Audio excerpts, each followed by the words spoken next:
Friends, তোমরা সব কেমন আছো? আশা করছি তোমরা সবাই খুব ভালো আছো, সুস্থ আছো।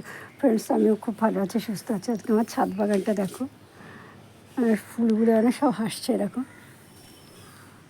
নাকচম্পা, এই ফুলটা কি আমি নাম জানি না। পাশে নয়নতারা, এই গাছটা কি সেটাও আমি গাছের নাম জানি না। এই একই গাছ, এইটা আর এইটা দুটো একই গাছ দেখো। আর এই গাছটা সকালে এখন ঘুম থেকে উঠলাম, বুঝছো? এইভাবে পোকাগুলো ফুলগুলোকে খেয়ে নষ্ট হচ্ছে। সকালে এখন ঘুম থেকে উঠলাম, দেখলাম সারা গাছে ভর্তি ফুল, কি সুন্দর লাগছে। আর এখন বেলা বাড়ার সাথে সাথে দেখছি ফুলগুলো সব বন্ধ হয়ে যাচ্ছে।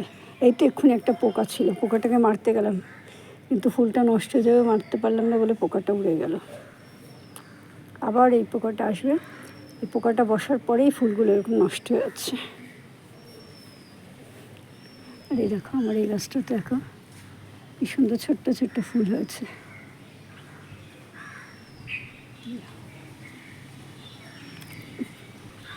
যাই হোক, হচ্ছে হোক, যে কোনো গাছই হোক, কোনো অসুবিধার কিছু নেই। আমার এই গাছটাকে, এই চন্দ্রমল্লিকা গাছটাকে, এটা হলুদ হলুদ হয় ফুল, জানো তো। গাছটা রোদে মনে হয় বৃষ্টির জলে মনে হয় নষ্ট হয়েছে। গাছটাকে আমি সরাতে হবে। কালকে একটা ইউটিউবে ভিডিও ছেড়েছিল, একজন বলছিল যে কোন কোন গাছকে বৃষ্টির জলে বেশি রাখতে নেই, তার মধ্যে চন্দ্রমল্লিকা গাছের নামটা বলেছিল। ভালো দেখো আমার নাকচম্পা ফুল গাছগুলো, এইখানে দেখো, দেখো কি সুন্দর ফুল ফুটেছে, দুরকম কালারে। এই পোকাগুলো বসলেই দেখছি ফুলগুলো এরকম নষ্ট হয়ে যাচ্ছে। এই যে এই ফুলটা দেখো শুকিয়ে গেছে, যখনই পোকাগুলো এসে বসছে তখনই এগুলো হচ্ছে। কেন হচ্ছে কি জানি। আর আমার এই দেখো হলুদ ময়ূর ফুল গাছটা পুরো মরে গেল।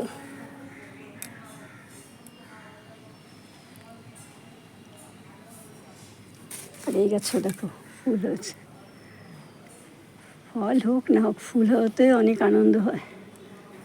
ঠিক আছে ফ্রেন্ডস, আর এই দেখো এই গাছটা পুরো গিয়ে একেবারে আম গাছের মধ্যে জড়িয়ে উঠেছে। এই গাছগুলোকে সব তুলে ফেলবো আজকে, তুলে গাছগুলো বুড়ো হয়ে গেছে। এই গাছগুলো আর একটাও এখানে রাখবো না, এখানে পালং বীজ ফেলবো, কলমি শাকগুলো তুলে ফেলবো, ফেলে পালং বীজ লাগাবো। ঠিক আছে ফ্রেন্ডস, আমার এই ভিডিওটা তোমাদের কেমন লাগলো অবশ্যই কমেন্ট করে জানিও। যদি ভালো লাগে তাহলে অবশ্যই লাইক করো, শেয়ার করো, সাবস্ক্রাইব করো, আর পাশে থাকা আইকন বেলটা বাজিয়ে দিও। দেখা হবে আগামীকাল নতুন একটা ভিডিওর সাথে। ততক্ষণের জন্য তোমরা অপেক্ষা করো। তোমরা যে ধৈর্য ধরে এতক্ষণ আমার ভিডিওটা দেখেছো, তাই জন্য তোমাদের অনেক অনেক ধন্যবাদ। Bye, tata. দেখা হবে আগামীকাল নতুন একটা ভিডিওর সাথে। তোমরা ভালো থেকো, আমিও ভালো আছি, আমিও ভালো থাকবো। ও একটা, এই যে কড়িটা না, এই চন্দ্রমল্লিকা কড়িটা যখন গাছটা নিয়ে এসে লাগিয়েছিলাম, সেই তখন থেকেই কড়িটা আজ অবধি কড়িগুলো ফুটলো না। এটা সাদা চন্দ্রমল্লিকা ফুলের গাছ, ভাবছি মাথাগুলো সব কেটে দেবো। Bye, tata.